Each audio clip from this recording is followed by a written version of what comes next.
tuning in to Crafts and Coffee with Kris and Kel. I'm Kris. And I'm Kel. And here's my morning cookie.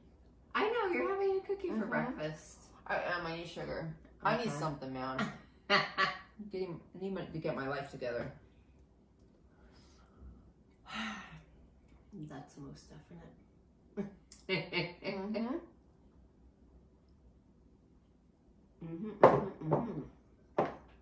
So we're back. Working on our Kurtis Rykovich. Our Kurtis Rykovich Dreamer Designs canvases, Rainbow Brite and Princess Strawberry. Princess Strawberry. Okay. I wonder why he can name that one Rainbow Brite, but he can't name this one Strawberry Shortcake. Is this spelled wrong? Yeah, I think. No, that's right. That's how she spelled it, I think. Okay. I don't know. Interesting. I don't know how these kind of I things know work, how the copyright. Yeah. Anyway. Yeah. Good morning. Good morning. Is it good or is it just morning? Oh, this is how we grew up. I would wake up like, smile, and she'd be like, I want to find that picture. I know, I can't. I don't know where it is. Yeah. We'll find it somewhere, but it's like us waking up, sitting on the bed, on the edge of the bed, right, or getting up. And yeah. It was just like the epitome of our morning outlook. Exactly. I was giving the death stare, and she was all smiles in the bed. Well, like, oh, the possibilities. Nothing's more annoying than you have cheery, happy people in the morning and you're not feeling that way. Because my mom and her would always be like that every morning, and it just chapped my ass. Like, I was always so pissed off every day. I lived in a pissed off state. Yeah. Every day until I was like 35. It was miserable. Until you were 35. About 10 years ago. No, till around when I was 30, honestly. Yeah. 30 is when I was like, But my life sucked too. Yeah. So. You're like, there might be a different way. My daughter and I were talking the other day about like smoking marijuana. And I had made a comment of, well, you know how I felt about that when you guys were growing up. Because their dad did it and I hated it. And it was such a bad example. He didn't even try to hide it. I mean, he didn't do it in the house, but they all knew he did it outside. Yeah. And I hated it. And I just didn't, not that I hate marijuana or people that smoke it. It's just, I didn't want my kids growing up with that, As an example. Yeah. Of what to do. Yeah. She was like, yeah, well, maybe if you would have smoked back in the day, you wouldn't have hated your life so much, or you would have been able to tolerate your life a little more. I'm like, you know what? You're probably right. Why didn't I just get high and say, screw it, But I couldn't do it. I could not, if I even like drank or anything, I didn't like doing that around the kids. Like, I really wanted to keep I always try to be a positive role model in my mind. Right. In certain aspects. I mean, clearly I didn't do it all right. And being with an abusive man is probably not the best thing. Right. But, I mean, I did what I could. He's allowed to do what he did to you, but don't smoke a joint. Well, no, he wasn't. He wasn't allowed to do what he did. No, but your kids saw it. Absolutely. I mean, yeah. So. Yeah, totally. But anyway. Yeah, I mean, it's same for me, kind of. I mean, my husband, soon to be, he grew up doing it. His mom did it. Yeah. She had lupus. She, did it for many reasons. She had no appetite. Yeah, she was sick though. The whole time I knew her, she was sick. The whole time he was alive, she was sick, pretty much.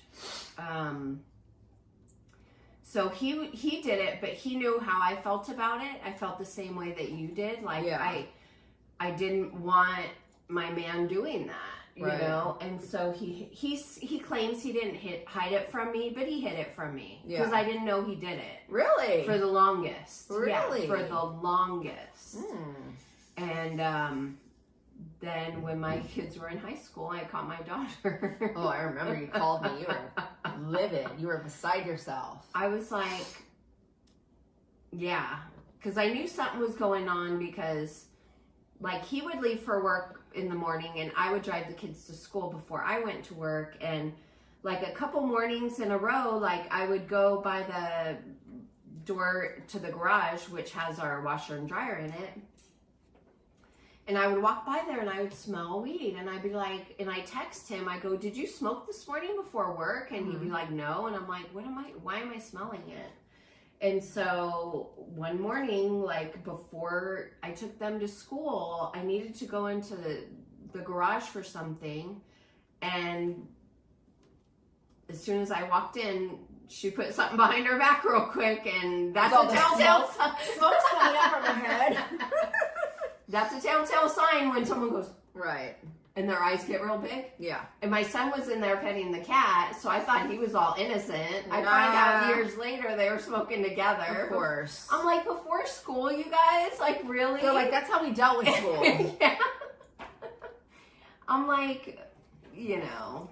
My oldest didn't do it until she was an adult. She was very good about that. Like, she didn't want to smoke it. She didn't like it. She was just like, no. She could have had to, like, she didn't look down on it, but she just didn't want to. She wasn't interested. So she didn't do it till she was, over 18. I don't know. Yeah. And, but my other two, oh my gosh, I think they hit like 13 or 14 and they started doing it. Like, they were doing it from a very young age. And it was a constant fight. Like, my second one. So you knew they were doing it that young, or how did you find out? I don't even remember, honestly. I honestly don't remember how I found out, but I do know, like, when we were living in this one apartment and their dad was already gone, I had told her, like, you're not smoking weed here. You're not allowed to smoke weed at my house. And she would go outside or whatever. And then I caught her one day. I kicked her out. I was like, I'm done. Like, I don't want to get kicked out. Oh, she was 19.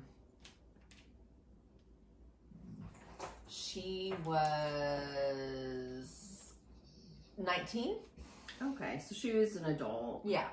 She wasn't like... But when you're renting, you know, you have to be careful. Oh, for sure. So anyway, I just was, I don't know. It took me a long time to not really care about that kind of thing.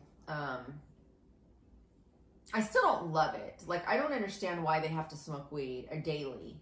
You're right. You know, and like you have a baby running around or a kid running around. Like, I don't understand why is life that hard? You have to always be under the influence. Right. I don't understand it. Because I don't like to be under the influence. It's different for me. I know I'm probably one of the few, but I don't like the feeling of my head being changed, you know? Yeah. And then, like, I always have this fear, like, what if something were to happen and now I'm under the influence? How am I going to handle it? Right. I don't know. I just don't like it. I don't like smoking. I don't like, you know, I've tried it. I've done it at times, like gummies or whatever, like, help me sleep. It's just not for me, man. I'd rather pop a pill. I'm a pill bottle. You have your drug of choice. It I just comes in a prescription Absolutely. bottle. Absolutely.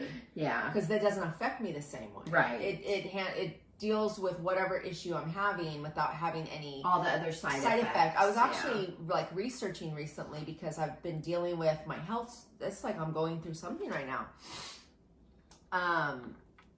And so I was researching, like I had put it in like this Facebook forum, and somebody referred me to this Instagram page. So I followed them, and then they started messaging me. And what it is, it's like they have mushrooms, like psychedelic mushrooms. Oh. But supposedly it targets these certain issues, but it doesn't give you like this high or this like weird feeling. But that scares the shit out of me.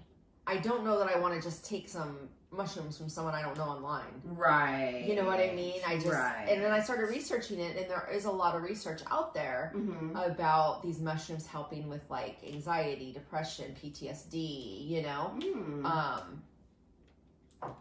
But we'll do them together and film an episode. Oh, that would be great. You know, I mean, right? You know, why not? Hey, it's for them. It's to tell them if it's I love good you or all, not. but I'm not doing that. No.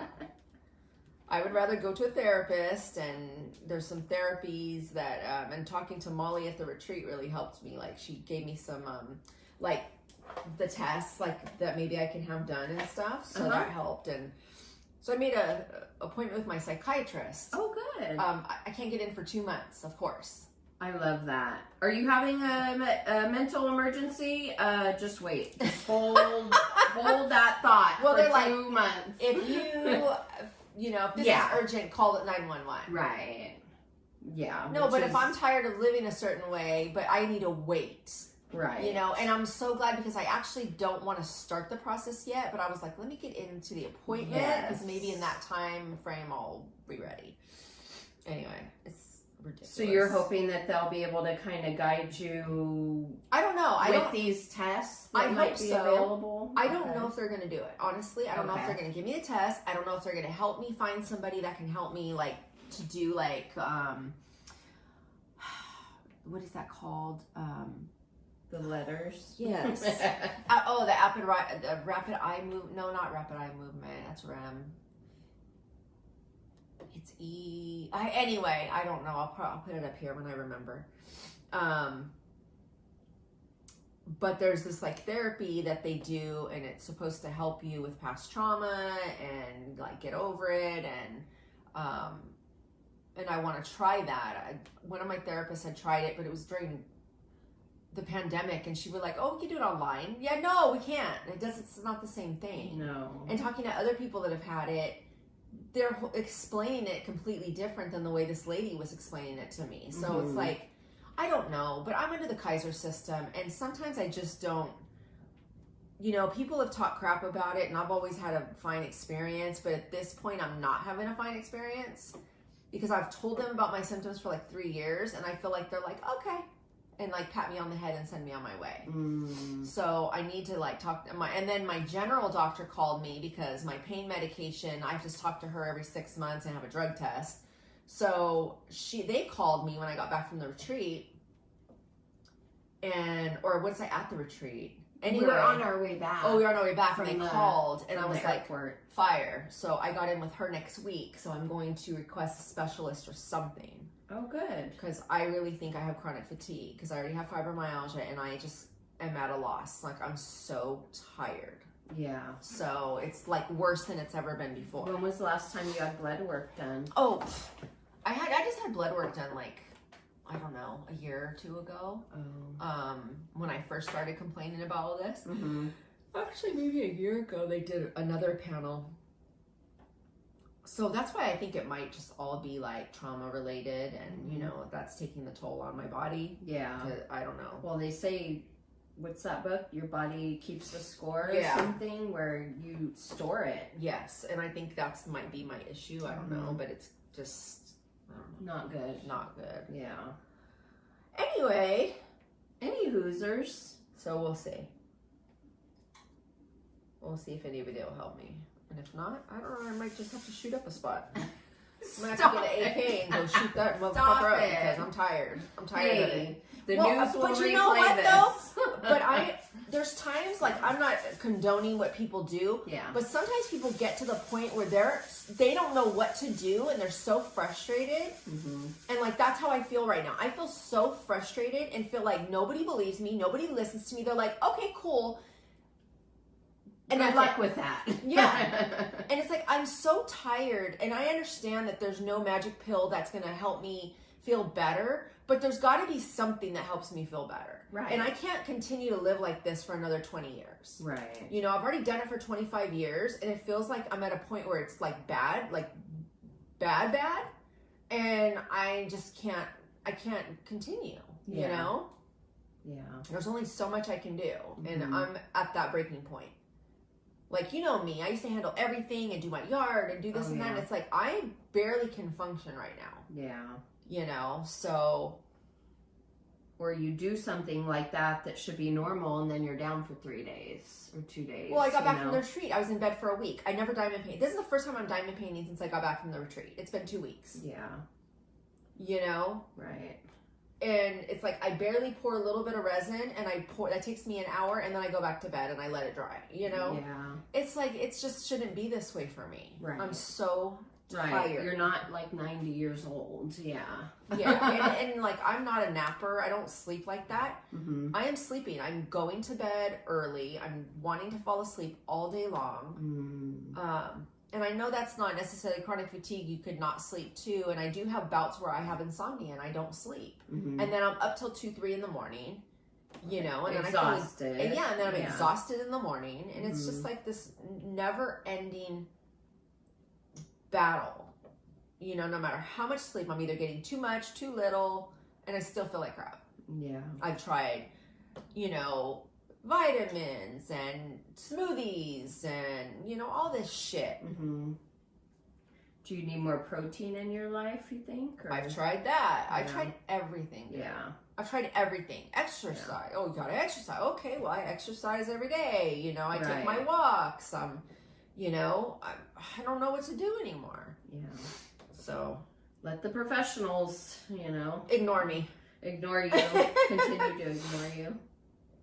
Yeah. Well, she's about to get an earful. I think it's my appointment's on Tuesday, and I'm about to light her up and be like, I can't do this with anymore with you. Like, I love my doctor. I really do. Yeah. She's really awesome. She's like, okay, what do you need? What can we do? Like, she really has that attitude, but I don't feel like she's listening. Maybe she doesn't know what to do, you know, but I'm going to tell her, like, I need a specialist. I need somebody to figure this out for me. Yeah. Because this just riding the wave, I'm drowning. Right. You know, and honestly, it's not getting better on its own. No, and in the last few weeks, I actually had, like, when I had my breakdown, I honestly felt like that again.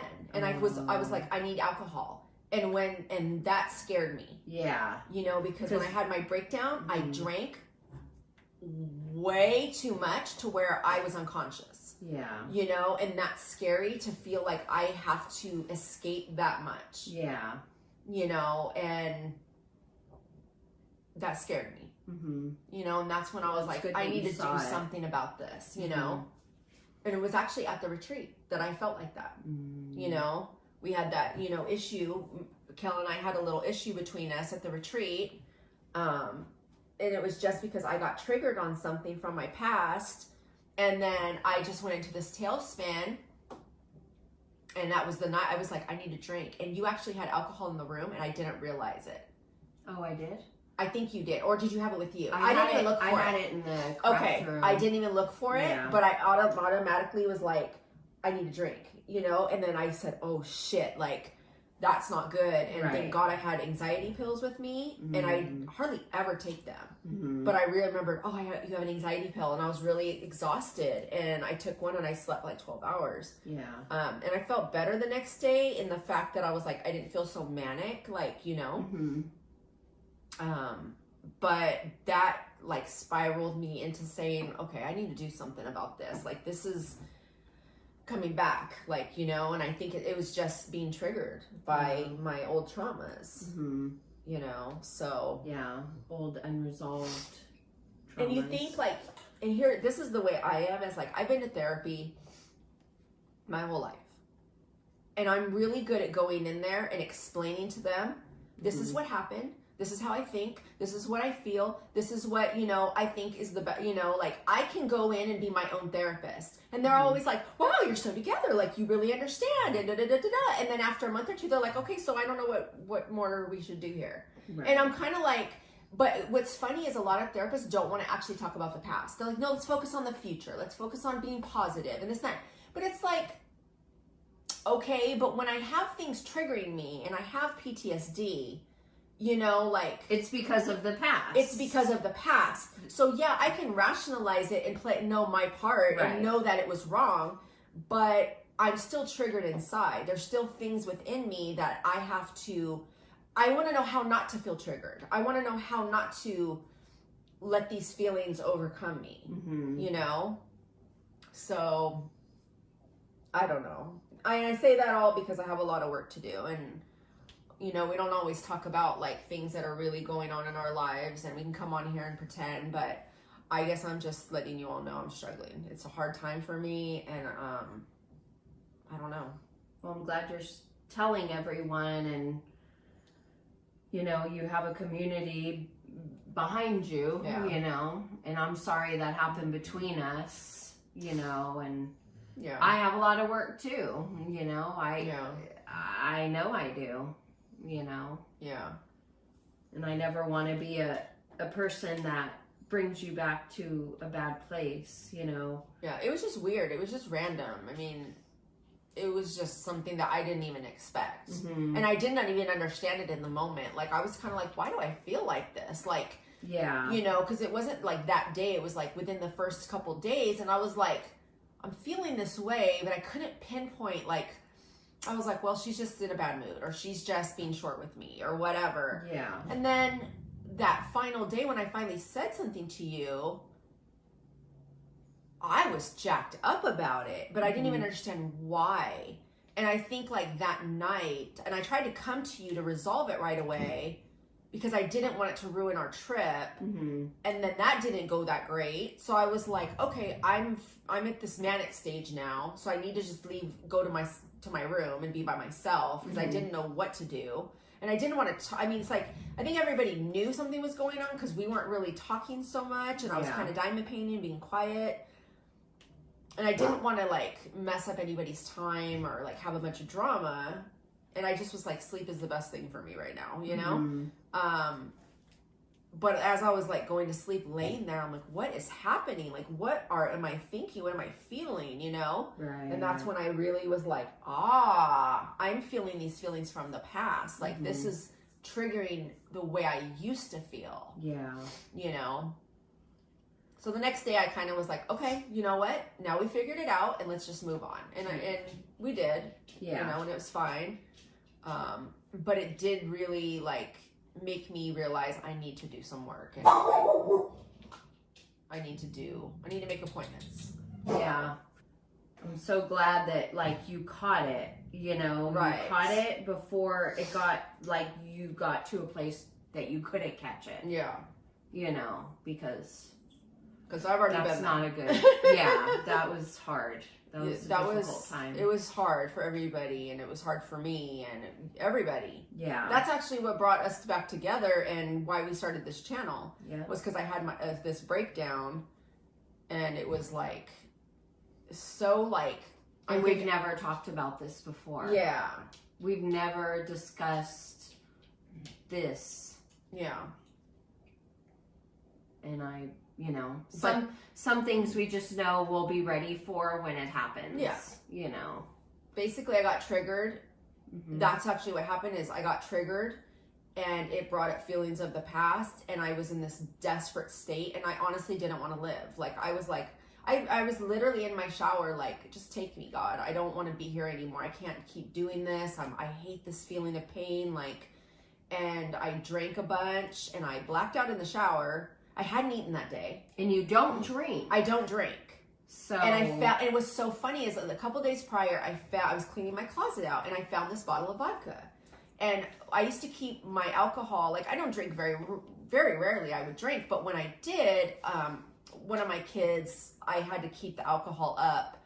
So that's how I found this alcohol. And in that moment, I was like, fire, I can escape. You know, I can just escape, drink, and pass out. That was my whole goal that day, was to pass out and go to sleep. But I drank too much. And in that blackout, I decided I was going to take my life. And I said goodbye to my kids. I got all the pills from my medicine cabinet. Right. Via text. I said goodbye to my kids. I got all the pills in my medicine cabinet, and I made piles. I made a pile by my bed, a pile in the bathroom.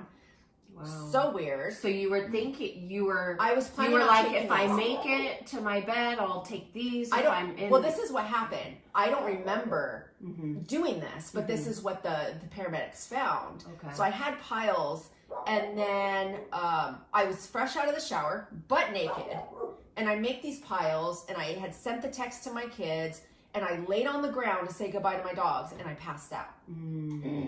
Well, when I sent that text to one of my kids, she was with her friend who is a psychologist, and she said, you need to call the police now. And thank God she was with her, because maybe my daughter would have just been like, Mom's what the hell is this? tripping. And they're calling me, my kids are calling me, and I'm not answering. They call my boyfriend. I didn't even text him. It was just my kids I text. And so you were home alone. Yes. And no one was here. Close. No. How far away was your daughter? Oh, that your like boyfriend? they were like, my boyfriend was like over an hour away. He was at work, and then my kids were all 30 minutes, 45 minutes away. So yeah, I laid down and I said goodbye to the dogs, and I passed out, and they called the police, and the police came in, and I was on the floor unresponsive. And I guess I was pretty close to not being here anymore from what the police officer told me later. Yeah. So they Had took you me, consumed pills? I had not. Okay. Because I had fallen asleep before I did that. And what was funny was I was in the hospital, and I remember I was like waking up out of it, and the lady was like, "What did you take, honey? What did you take?" And I was like, "I didn't take anything. I didn't take any pills." You know, and I kept telling her that. And she was like, "No, we found pills. Like you took, I didn't take any pills." And I'm like still out of it. Yeah. But the panel came back, the blood panel came back, and she goes to me, she goes, "You were right, you didn't take anything." And I knew I hadn't consumed any of that. It was just alcohol. Right. So off I went to the hospital for 72-hour hold. And you were not happy to be there whatsoever. No, right? I was not happy to be there, but I also knew I had to be there. Yeah. But again, I say what they wanted me to say, and I get out in 72 hours. Right. More so because I wanted to get out, Right. you know? And you were worried about your dogs, and I just didn't want to be there. Yeah. So, anyway, I went to therapy and all that, but this is during the pandemic. So, you know, I couldn't have visitors at the hospital, and therapy was online, and it just, I mean, it was okay, got me through, but it definitely didn't fix the underlying issues, I'll say. So, yeah. Yeah. and here we are, 3 years later. 3 years. Almost 3 years later to the month, and we'll figure it out. Yeah. Well, you're further ahead than you were, you know, by catching it this time, and I'm glad you're talking about it, and you know, we're all going to be bugging you now on a regular basis. I know, right? You okay today? How are you? If I don't post. No, I'm just kidding. Stop. Anyway, sorry to bring everybody down. Maybe it's time for a dad joke, huh? Well, I'm sure everyone can relate in some way, shape, or form, whether it's happened to them personally or a family member or both. Or, Yeah. But, okay. Let's do a clean one. I'm going to have you do one that I'm afraid I'm not going to pronounce correctly, but we can do that next time.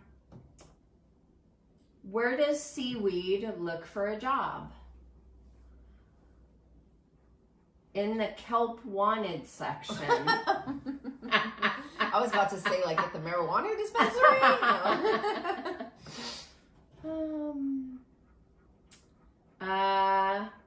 What do you call masturbating in the summer? I don't know. A heat stroke. Oh! Nice. Nice. But see, I'm getting it. There you go. All right, guys. Well, if you made it this far, let's put happy faces up for Kris. Just all the different ways of happy faces. Okay. And loves and hearts and hugs. Okay. All right. Bye, crafters. Bye.